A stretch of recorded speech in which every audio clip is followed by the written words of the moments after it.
បាទជម្រាបសួរបងប្អូនអ្នកគ្នាថ្ងៃនេះខ្ញុំមកអាប់ដេតផ្ទះវីឡាពីរជាន់មួយបងប្អូនអ្នកគ្នា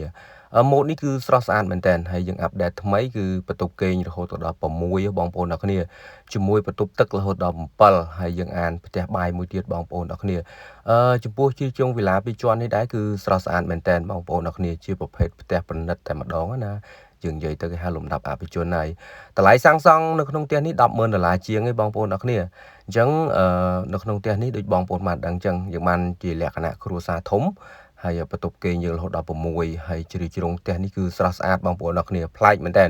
ដោយសារតែក្រុមការងារយើងបាន design ប្លង់ថ្មីហើយអាប់ដេតប្លង់ថ្មីរូបរាងបែបនេះជូនអតិថិជនអ្នកគ្នាដែលចង់សាងសង់ហើយបានបន្ទប់គេងច្រើនណាបងប្អូនអ្នកគ្នាអញ្ចឹងនៅក្នុងផ្ទះនេះគឺលំដាប់ហើយបងប្អូនអ្នកគ្នាក្នុងតម្លៃនេះដោយសារបងប្អូនដែលសាងសង់នៅក្នុងតម្លៃនេះគឺទទួលបានឥដ្ឋប្រភេទផ្ទះឥដ្ឋ20បងប្អូនអ្នកគ្នា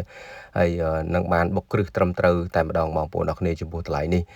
សម្រាប់ព័ត៌មានបន្ថែមបងប្អូនក៏អាចឆាតសាកសួរបន្ថែមទៀតហើយក៏ដូចជាចង់សាងសង់អាចតាក់ទងក្រុមការងារជាងផ្ទះយើងបានបងប្អូនអ្នកគ្នារាយស្វាគមន៍បងប្អូនអ្នកគ្នា25ខេត្តក្រុងចំពោះការសាងសង់ម៉ូដប្រភេទនេះបងប្អូនអ្នកគ្នាអរគុណ